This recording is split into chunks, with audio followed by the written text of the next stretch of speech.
Order, end of question time. The clerk will now proceed to read the order of the day. Item 1, resumption of debate on the Retirement and Re-employment Amendment Bill.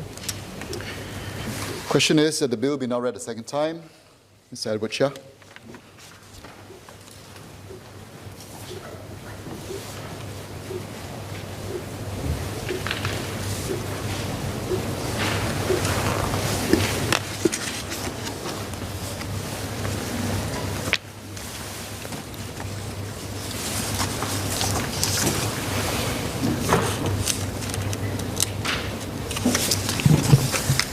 Mr. Speaker, sir, I support both bills. Raising the retirement age is essential for Singapore because it benefits our workers for this new economy. Singaporeans can retire when they so choose, but raising retirement age will provide a vast majority of our workforce with a longer runway to contribute to the economy, learn new skills to stay engaged, and be able to continue to earn a fair and decent wage to sustain their lives and further build their savings for retirement eventually.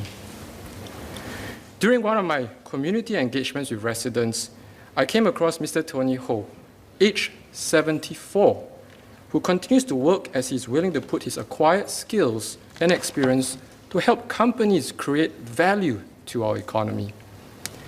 Most recently, he helped to design and execute a new production facility in Tuas for a trading company who wanted to do its own manufacturing. He further guided them on how to manufacture these products to be of high quality so as to achieve local market sales. Mr. Tony Ho is a positive example of how our seniors can remain employable, leveraging on their experience, and continue to contribute to the larger economy. Raising the retirement age will allow our current workforce who are in the early 60s and have optimal capacity and positive attitude to continue to be the core contributing force for our economy. They are part of an experienced workforce we have in the economy that is those with more than 15 years of working experience that forms the core of any company's competitive talent base, from senior management to professional functions and operations. This is an essential reframing of how we need to look at the future workforce compositions within the company and across all industries. This is an essential reframing. Those in their 40s up to age perhaps 65 should be the new bedrock of our competitive economy as we compete higher up the value chain, where experience and know-how will be the new value proposition. Raising the retirement age progressively will allow Singaporeans to work for a longer period instead of being forced to retire due to a perception of what is considered old age. As we proceed to make this happen, there is also a need to ensure that our current social systems and training models supports this extension. I propose 2 suggestions to allow the benefits of raising retirement age to be distributed more equitably. First is to accelerate the changes of the age from which step-down model of CPF contribution rates takes place from 55 to 60. And second is to accelerate the development of vocational transformation maps along with ITMs. As we raise retirement age progressively, I believe we need to make an adjustment of the age from which CPF contribution rates change. The core principle of CPF contribution rate remains sound, and that lowering it at a specific age encourages our employers to continue finding hiring older workers, attractive. I'm heartened that the government had accepted the recommendation by the Tripartite Work Group on older workers to start the CPF step-down rate at age 60. I would like to propose an acceleration of this implementation of these increases in CPF contribution rates in tandem with the changes in statutory retirement age. The continuation of an employee's CPF contribution at the same rate, both from employers and themselves, even after 55 years, sends a clear signal that work should be recognized and valued for its intrinsic worth, during the most productive periods of an employee.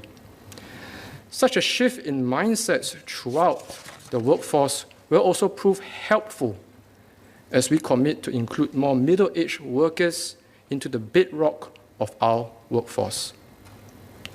Cost will always be a concern for employers, but the reality today with our demographics is that real value is also being created by those above 55 inside many companies. Studies have shown that what matters more in a modern economy is the productivity of teams of workers rather than individual workers.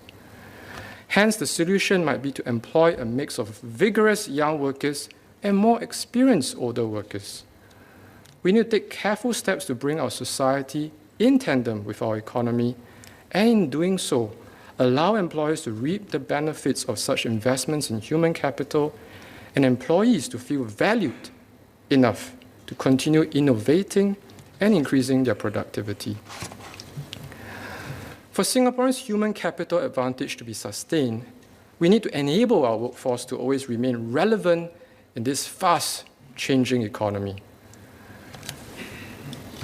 For our older workers, we need to help them translate their experiences into updated contributions to their job functions and the overall economy. As industry transformation maps are scoped based on sectors and verticals, we need to introduce more horizontals in the form of vocational transformation maps. Taking a look at ASEAN's built environment industry, human capacity with the skills and experience remains vital to optimize the integration of advanced digital technologies such as Internet of Things, AI, robotics, and cloud computing. For example, energy specialists go through upskilling courses before they could advise MNCs that are aiming for net zero emissions, or factories looking to measure their environmental health and safety leading indicators. Digital tools should not be seen as a new takeover in making our economy an efficient one. But these tools are to assist our workers who are equipped with upgraded skills to effectively harness these tools.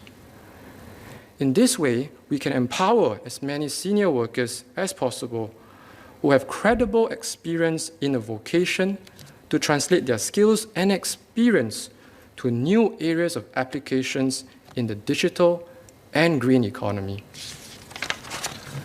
Mr. Speaker, sir, in conclusion, I support raising the retirement age to give our senior workers the option of continuing to work and contribute to our ever-growing economy, given their vast and valuable experience. I hope the government will consider my two suggestions. One, that is to accelerate the changes of the age from which CPF contribution rates step down from 55 to 60, and two, to accelerate the development of vocational transformation maps along with ITMs. We have the opportunity now to reframe our workforce composition for the future and move Singapore into being a competitive and inclusive talent capital. Thank you.